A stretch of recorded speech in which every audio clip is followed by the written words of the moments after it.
दोस्तों, अगर आप भी हार्दिक पांड्या को एक शानदार खिलाड़ी और कप्तान मानते हैं तो हमारी इस वीडियो को लाइक जरूर कीजिएगा। दोस्तों, राशिद की फिरकी बनी राजस्थान के लिए काल। तो हार्दिक ने मचाया ऐसा कोहराम, सूखे पत्तों की तरह उड़ गया सितारों से सजा राजस्थान का बल्लेबाजी क्रम। तो आखिर कैसे मुकाबले की शुरुआत में ही अपनी घातक गेंदबाजी से गुजरात ने घुटने टेकने पर मजबूर कर दिया राजस्थान का खेमा। क्या कुछ हुआ इस महामुकाबले में, जिसे देखने वाले दांतों तले उंगलियां दबाने पर मजबूर हो गए। गुजरात की घातक शुरुआत के बाद राजस्थान की ऐतिहासिक वापसी की कहानी हम आपको अपनी इस वीडियो में दिखाएंगे। लेकिन उससे पहले आपको क्या लगता है, राशिद खान मोहम्मद शमी में कौन सबसे घातक गेंदबाज है? हमें नीचे कमेंट करके जरूर बताइए। दोस्तों, राजस्थान के रजवाड़े अपने घर पर डिफेंडिंग चैंपियन गुजरात का स्वागत करने के लिए तैयार थे। हार्दिक की पलटन भी जीत की राह पर वापसी करने के लिए बेकरार नजर आ रही थी। अपना पिछला मैच गंवाने वाली दोनों टीमों के लिए इस मुकाबले में जीत बेहद महत्वपूर्ण थी। ऐसे में दोनों टीमों के बीच होने वाला घमासान देखने के लिए पूरा स्टेडियम खचाखच भरा हुआ था। दर्शकों का जोश और रोमांच अपने चरम पर था। इस महामुकाबले में जब सिक्का उछला तो राजस्थान के कप्तान संजू सैमसन ने टॉस जीतकर पहले बल्लेबाजी करने का फैसला किया। दोस्तों, एक बार फिर राजस्थान के लिए तूफानी शुरुआत करने के इरादे से जॉस बटलर के साथ यशस्वी जायसवाल की जोड़ी मैदान में उतरी। ये दोनों अपनी सारी नाकामियों को भुलाते हुए अपनी टीम को बेहतरीन शुरुआत दिलाना चाहते थे।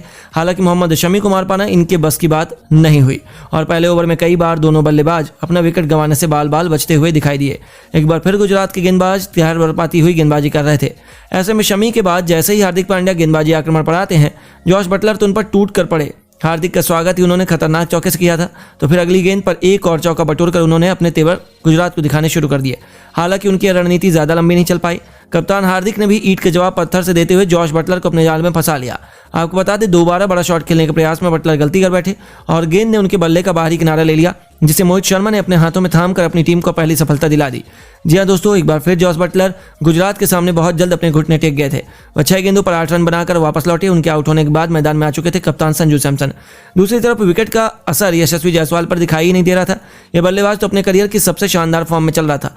उसका कुछ नज़ारा उन्होंने गुजरात को भी दिखाया। मोहम्मद शमी की धज्जियां उड़ाते हुए यशस्वी जायसवाल ने इतनी खतरनाक छक्का लगाया कि गेंदबाज के साथ साथ पूरा स्टेडियम हक्का बक्का रह गया। लेकिन यह तो केवल शुरुआत ही थी।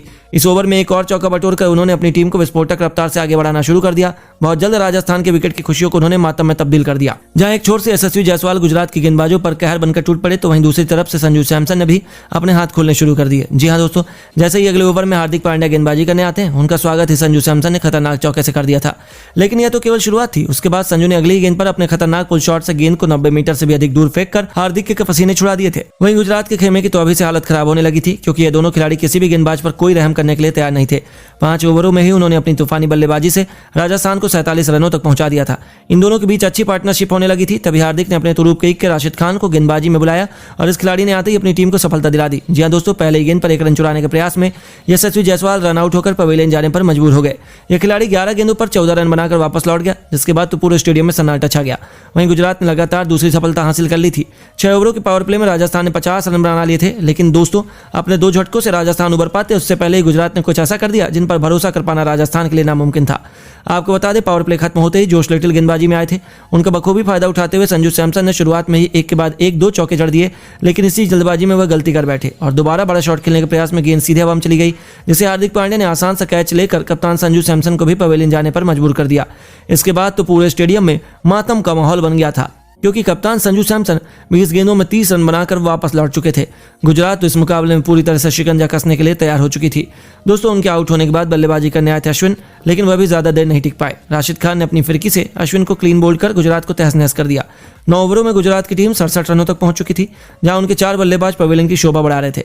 अभी से गुजरात मुकाबले को जीतने की कगार पर पहुंच चुका था। तभी गरीबी में आटा गीला रियाग परान भी राशिद खान के सामने एलबीडब्ल्यू होकर पवेलियन की शोभा बढ़ाने लौट गए और केवल 69 रनों पर आधी राजस्थान की टीम गुजरात के सामने घुटने टेक चुकी थी। जहां से अब देवदत्त पादिक्कल के साथ सिमरन हिटमायर पर अपनी टीम को एक सम्मानजनक स्कोर तक पहुंचाने की जिम्मेदारी थी। उसके बाद ध्रुव जुरैल का भी आना बाकी था। ऐसे में राजस्थान कम से कम 150 रन बनाकर गुजरात को कड़ी टक्कर देने का दम रखती है और हम एक बार फिर खतरनाक मुकाबला देखने को मिल सकता है। लेकिन दोस्तों, आपको क्या लगता है कि गुजरात डिफेंडिंग चैंपियन का खिताब बचा पाएगी? हमें नीचे कमेंट करके जरूर बताइए और ऐसी शानदार खबरों के लिए हमारे चैनल को सब्सक्राइब करना ना भूलें। धन्यवाद।